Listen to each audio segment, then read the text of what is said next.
السلام علیکم ورحمۃ اللہ وبرکاتہ۔ سورۃ التوبہ آیت نمبر 36۔ اعوذ باللہ السمیع العلیم من الشیطان الرجیم من ہمزہ ونفخہ ونفثہ۔ ان بے شک عدت گنتی الشہور مہینوں کی عند اللہ اللہ کے پاس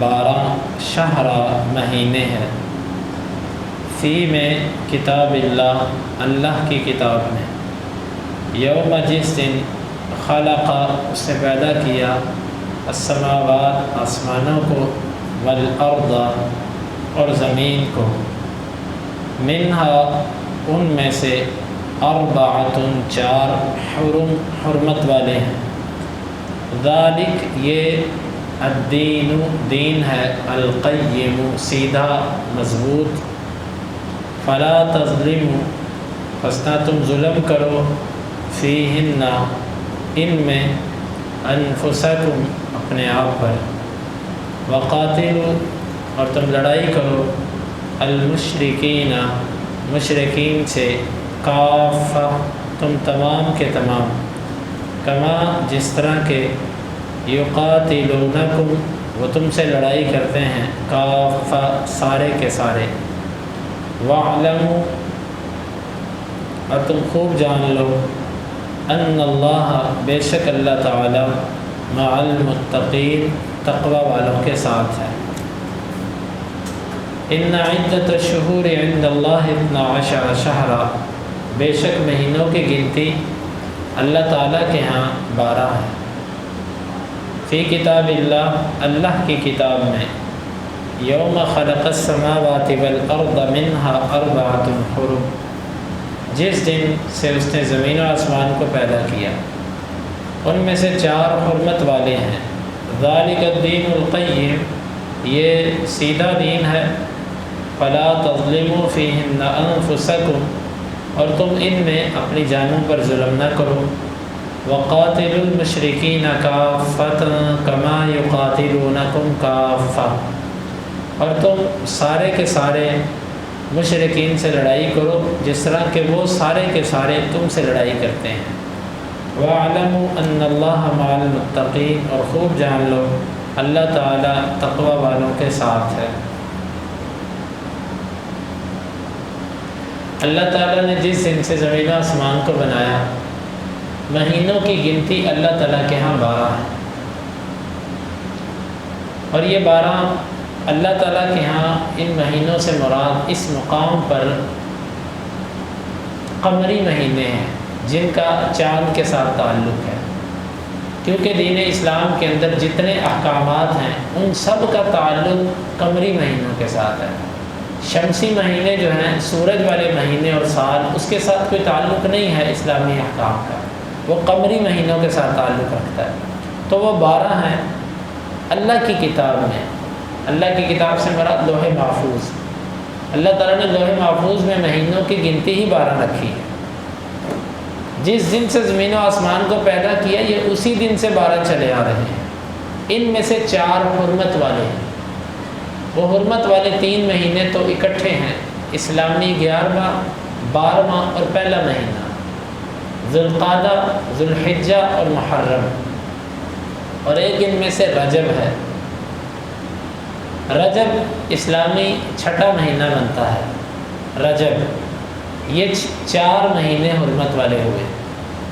حرمت والے مہینوں کا مطلب یہ ہے کہ وہ گناہ جو عام دنوں کے اندر کرنے پر بھی اسلام کو انسان کو منع کیا گیا ہے، لیکن ان مہینوں کے اندر ان گناہوں کو کرنا خاص کر اس کا گناہ بڑھ جاتا ہے۔ جس طرح ایک جرم آپ یہاں پر کرتے ہیں اور ایک جرم آپ حرم کے اندر جا کے کرتے ہیں، تو دونوں جرموں کی نوعیت کے اندر فرق ہے۔ ایک جھوٹی قسم وہ ہے جو عام کسی وقت میں آپ کھاتے ہیں، اور ایک جھوٹی قسم وہ ہے جو عصر کے بعد آپ کھاتے ہیں، دونوں کے اندر بڑا فرق ہے۔ جگہ بدلنے سے، وقت بدلنے سے جرم کی نوعیت بدل جاتی ہے۔ ایک گناہ جو عام مہینوں میں کیا جائے وہ گناہ ہے، لیکن وہی گناہ اگر ان 4 مہینوں میں سے کیا جائے کسی ایک میں، حرمت والے مہینے میں، تو اس جرم کی نوعیت بڑھ جاتی ہے۔ تو اللہ تعالیٰ نے فرمایا کہ یہ حرمت والے مہینے ہیں، بلکہ ان مہینوں میں تو بعض جائز چیزیں بھی منع ہیں۔ جہاد ایک افضل عمل ہے، لیکن اس میں پہل کرنا اس میں منع کر دیا گیا۔ اور اسی طرح اور قصاص لینا، اور کئی معاملات ایسے ہیں کہ جو حرمت والے مہینوں میں قصاص تو لیا جا سکتا ہے، مطلب ہے کہ حرمت والے مہینوں میں کئی چیزیں ایسی ہیں کہ جن سے رکنا پڑتا ہے۔ تو یہ حرمت والے مہینے ہیں۔ ذالک الدین القیم، اصل دین یہ ہے، سیدھا دین یہ ہے جو اللہ تعالیٰ نے بیان کر دیا۔ اصل میں یہ بات اس لیے بیان کی جا رہی ہے کہ مشرکین مکہ نے بعض دفعہ اپنے سال کے 13 مہینے کر دیتے، اور بعض میں 14 کا بھی ذکر ملتا ہے۔ اللہ تعالیٰ نے فرمایا کہ اللہ نے جب سے زمین و آسمان کو پیدا کیا مہینوں کی گنتی 12 ہی رہی، تم نے 13 کہاں سے بنا لیے، تم نے 14 کہاں سے بنا لیے۔ اور پھر اسی طرح یہ حرمت والے مہینوں میں بھی کمی بیشی کرتے رہتے تھے، اس میں بھی آگ بیچ کر دیا۔ تو بہرحال وہ کل کی آیت میں آئے گا۔ تو اللہ نے فرمایا کہ 12 ہیں، اور ان 12 میں سے 4 حرمت والے ہیں۔ فَلَا تَظْلِمُوا فِيهِنَّ أَنفُسَكُمْ، ان مہینوں میں تم اپنی جانوں پر ظلم نہ کرو۔ ظلم کرنے سے مراد گناہ کا ارتکاب نہ کرو۔ تم ان مہینوں میں اللہ کے حکم کی مخالفت کرو گے تو تم نے اپنے آپ پر ظلم کیا۔ وَقَاتِلُوا الْمُشْرِكِينَ كَافَّةً كَمَا يُقَاتِلُونَكُمْ كَافَّةً، تم سب کے سب مشرکوں سے لڑو جس طرح وہ سب کے سب تم سے لڑتے ہیں۔ اور ایک اس کا معنی یوں بھی کیا گیا ہے، یہ معنی زیادہ بہتر ہے جو اب کیا، اور ایک معنی دوسرا ہے، وہ یہ ہے کہ قاتل المشرکین کافہ، تم تمام کے تمام مشرکوں سے لڑو۔ یہ نہیں کہ کچھ مشرکوں سے لڑو کچھ کو چھوڑ دو، بلکہ تمام مشرکوں سے لڑو۔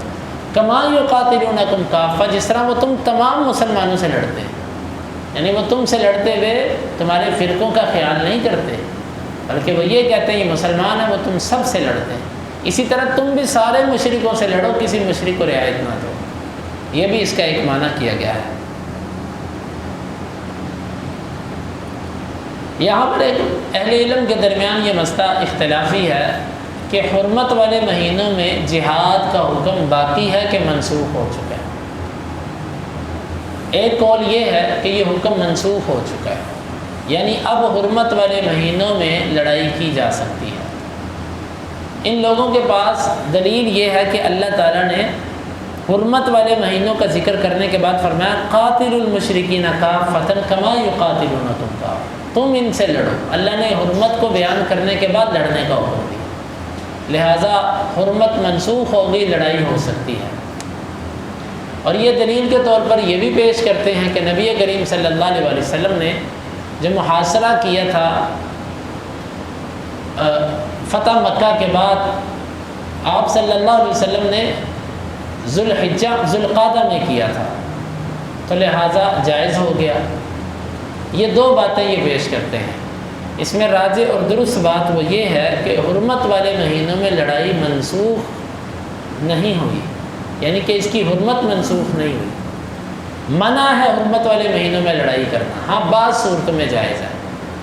ان میں پہلی صورت یہ ہے کہ لڑائی چل رہی تھی، لڑائی پہلے کی شروع تھی، کرتے کرتے حرمت والے مہینے آ گئے، یہ جائز ہے۔ مہینوں پر مبنی تھی لڑائی، جس طرح کہ نبی کریم صلی اللہ علیہ وسلم نے شوال کے اندر محاصرہ کیا تھا، اور وہ محاصرہ لمبا ہو گیا جو ذوالقعدہ میں ختم ہوا، اور بعض لوگوں نے سمجھا کہ آپ نے محاصرہ کیا ہی ذوالقعدہ میں تھا، حالانکہ آپ نے شوال میں کیا تھا، اور شوال حرمت والا مہینہ نہیں ہے۔ پہلا مطلب یہ ہوا کہ اگر لڑائی حرمت والے مہینے سے پہلے شروع ہو گئی پھر حرمت والے مہینے میں بھی جاری رکھو۔ دوسری صورت یہ ہے، جہاد دو طرح کا ہے، ایک ہے دفاعی جہاد اور ایک ہے اقدامی جہاد، آپ اپنا دفاع کرتے ہیں، اور ایک ہوتا ہے اٹیک کرنا، حملہ کرنا، اقدام کرنا۔ اپنا دفاع کرنے والا جہاد ہے، لیکن دوسرے پر اٹیک کرنے والا نہیں ہے۔ تو یہاں پر بھی اللہ نے فرمایا تم کافروں سے مشرکوں سے لڑو جس طرح وہ تم سے لڑتے ہیں۔ یعنی اگر وہ تم سے لڑنے آ جائیں حرمت والے مہینوں میں تو تم بھی لڑو، بصورت دیگر ان سے لڑائی نہیں کرنی۔ تو یہی بات درست ہے کہ ان کی حرمت باقی ہے، ان میں لڑائی اسی صورت میں کی جائے گی جب وہ لڑنے کے لیے آ جائیں، بصورت دیگر اس میں لڑائی نہیں ہے۔ اور ان مہینوں کا مشرکین دین ابراہیم سے احترام کرتے آ رہے تھے، اتنا احترام کرتے تھے کہ اپنے سکے باپ کے قاتل کو بھی دیکھ لیتے نا ان مہینوں کے اندر تو اسے کچھ نہیں کہتے تھے کہ حرمت والے مہینے جا رہے ہیں۔ تو یہ ان کے ہاں احترام تھا۔ بہرحال اللہ تعالیٰ نے ہمیں حکم دیا کہ تم سب مشرکوں سے لڑو جس طرح وہ سب تم سے لڑتے ہیں، یعنی مل کے لڑو تم، یہ مطلب نہیں کہ تم میں سے 2-4 لڑیں اور باقی بیٹھ کے تماشا دیکھیں، سب ان کے خلاف لڑو۔ ہاں لڑنے کی نوعیت مختلف ہے، کوئی عملی طور پہ جہاد میں جاتا ہے، کوئی پیچھے سے چندہ بھیج دیتا ہے، کوئی اسلحہ بھیج دیتا ہے، کوئی ویسے حمایت کے لیے کھڑا ہو جاتا ہے، یہ سب لڑنے والے شمار ہوتے ہیں۔ تو تم بھی ان کے خلاف ایک ہو جایا کرو جس طرح وہ تمہارے خلاف ایک ہو جاتے ہیں، یہ ہے مطلب۔ وَاعْلَمُوا أَنَّ اللَّهَ مَعَ الْمُتَّقِينَ۔ حرمت والے مہینوں کو بیان کرنے کے بعد اللہ تعالیٰ نے فرمایا تم جان لو اللہ تعالیٰ تقوی والوں کے ساتھ، یعنی کہ ان مہینوں کا احترام کرنا تقوی ہے، اور جو احترام کرے گا اللہ تعالیٰ اس کے ساتھ ہے۔ اب مشرکین ان مہینوں میں کیا کیا کرتے تھے؟